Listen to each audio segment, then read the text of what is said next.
Applegate. Now let's head back into the studio with Lee Tyrrell for Long Island Talks. Lee? Okay, Jody, thank you. Environmentalists sounding the alarm on the eve of Earth Day. They warn the time is running out to save the island's open space, and they say the government, on a whole bunch of levels, is dropping the ball. We're going to take your calls at 516-393-1800. Long Island Talk starts right now.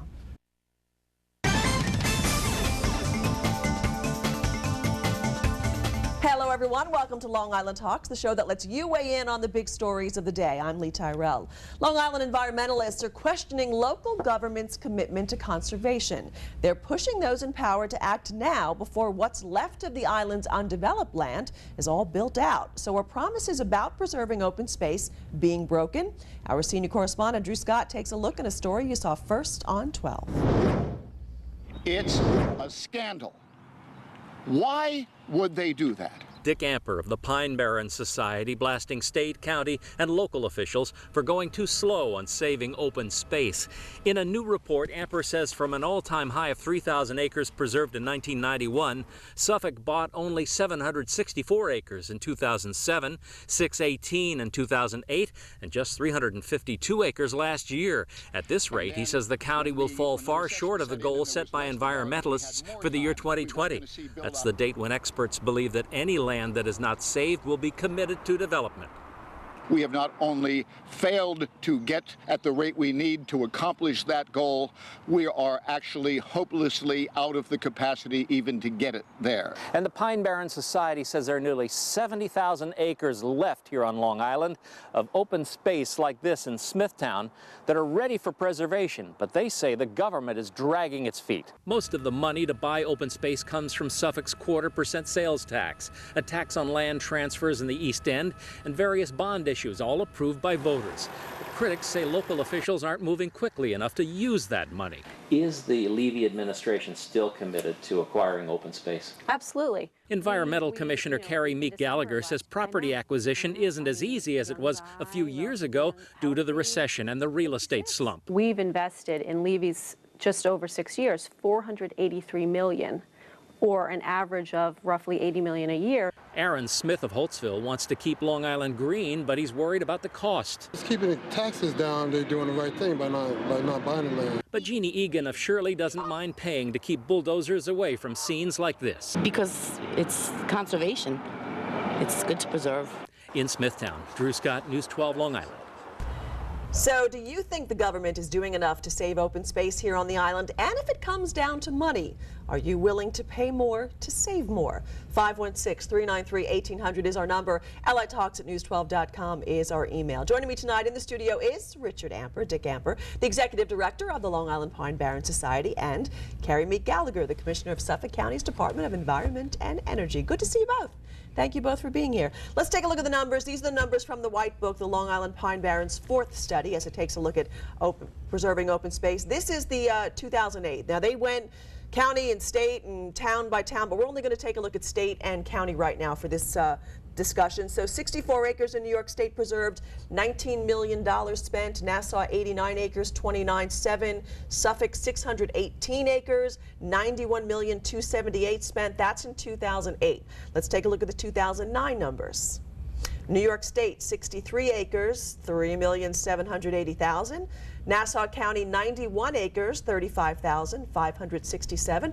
Actually, Dick, I didn't even think there was 91 acres of open space left in Nassau County, but surprise there. And in Suffolk, 352 acres, $35,789,744. It's a race to the bottom. You're not happy with any of those numbers, are you?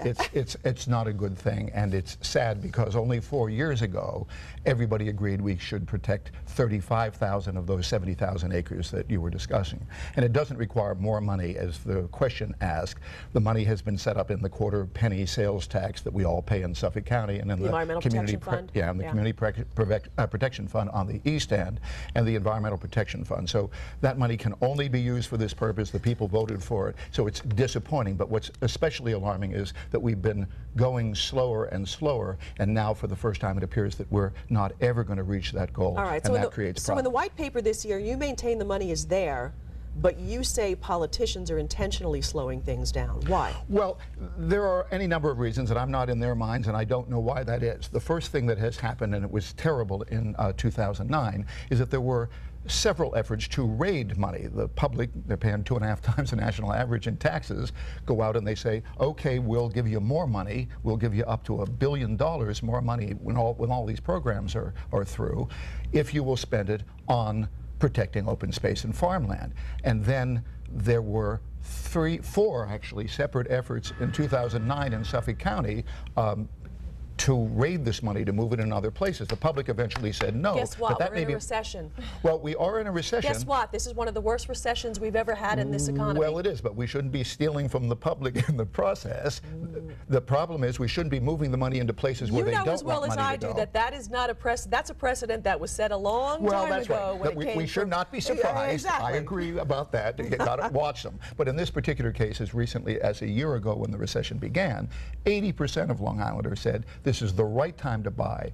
The prices are down by about 30%. We can buy more. We should maintain or even expand this now, because not only does it protect drinking water and open space and habitat, it's also helping to control the taxes that are caused when we build new houses and there's schools and roads and police protection and all of that. So whether you're concerned about the economy or the environment, the public is universally and continually in support of these programs, and yet less and less is being bought. Well, Commissioner, I don't think that you just dispute at all that the public is always in support of this. We've always seen that when it comes to putting aside money to buy open space here on the island. And I've been covering this topic long enough to know here on the island as well that Suffolk County has probably been the leader in New York State, if not other parts of the country, in buying and preserving open space. Yes, we have. So have things slowed down in the last year or two?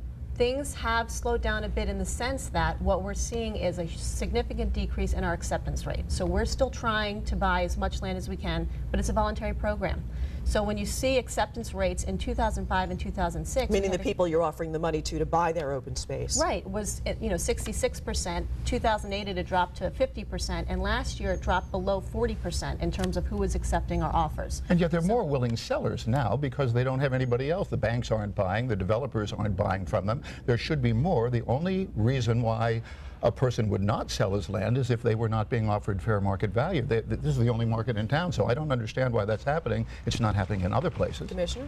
Well, again, it's a voluntary program. We can't force people to sell us their land. It goes through the process that was created in 2004 that I think was supported by the environmentalists at the time to create the Environmental Trust Review Board, whereby we get 2 appraisals on each property. It's reconciled by our internal 3 staff, certified appraisers. It's presented to this board, which includes legislators and county exec staff, and they determine what the fair market value is. Essentially, they approve the value. We make that offer. But now, what would they do, though? I would ask, what if government didn't want to buy the land, what would they do? And the answer is they would lowball that estimate, and then they would be shocked when somebody came back and said that's not a. Right now is the best time to buy. Markets are going to come back. The people have no place else to buy this land. So it seems to me this is the right time to buy it. If they're not doing it, we're not offering them the right price. Well, no, maybe just people are waiting for the prices to go up, because we've seen that in real estate. We were just doing a report today that said a lot of people are holding off because they think eventually the prices are going to go back up because we've seen some improvement in the economic indicators. I would agree with you entirely today, but our problem is we've seen this go steadily down for 5 years. You looked at the numbers, and so even at the bottom of the recession, apparently they couldn't find anybody that would sell them any land, and I don't understand that. It just doesn't make any sense economically. Well, we have a lot more people that are coming back and saying, we don't like this offer, we want to bring our own comps back, we want to get a new appraisal. So that's slowing down the process. That's slowing down the process in terms of how many acres we can close on in a year, because we then are going back and forth. So that goes around a second time. It goes back to the Environmental Trust Review Board a second time. And in fact, right now, we have one major parcel, another that should be coming forward, but one major parcel that's out there, 300 acres. We'd love to close that deal, obviously. That would be a huge coup, because it's so hard to find those size parcels nowadays. During the prior administrations, a lot of the larger parcels have been purchased. Parcels. There's only about 32 parcels left that are over 25 acres in size. Vacant parcels, not in industrial area. But there again, I don't understand.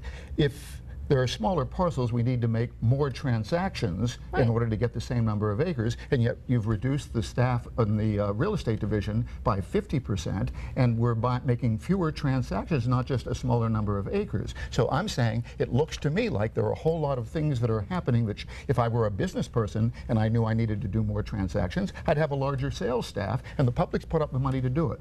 There's something not right there. Well, I don't know where you're getting the 50% reduction in staff, because there hasn't been a 50% reduction in staff since I've been there. There are half the people there that were there when Mr. Levy took office. I don't think it's your problem. I think it's the boss. But the fact of the matter is, somehow or other, magically, we don't have the willing sellers that we used to have. Somehow, magically, we are not able to produce the number of transactions that are necessary to get the job done. But even if that's so, if we cannot solve the problem, don't we have the responsibility then to do some kind of generic environmental impact statement or cumulative impact statement that says what will happen to our economy, what will happen to drinking water quality, to fishing, to farm. We have to know what we thought we were going to save 35,000. It looks like we're on our way to saving 13,000. We either have to increase the number or we have to say, oh my God, what's going to happen? All right, let me bring in our viewers. Let's see what they're thinking. Ralph is on the line. Welcome, Ralph. Go ahead. I don't hear you yet, but I know you're there. There you go, Ralph. I can hear you. Go ahead. Hey, how you doing Good. tonight? Welcome back. Well, yeah, it's ironic that you're running this program because in my little town of East Rockaway, we have open space, and we have a big meeting tomorrow on this open space deal. And what it boils down to in my little town is that we have some factories that went out of business.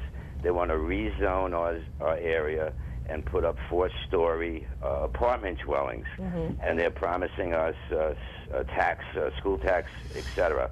But it leads me back to years ago with Tacapoosa, who, when the settlers used to come to Chief Tacapoosa, like in Hempstead, Tacapoosa granted them Hempstead in 1642 or 1643. He read their proposal and said, hey, you guys got a great deal. We're going to give you the land.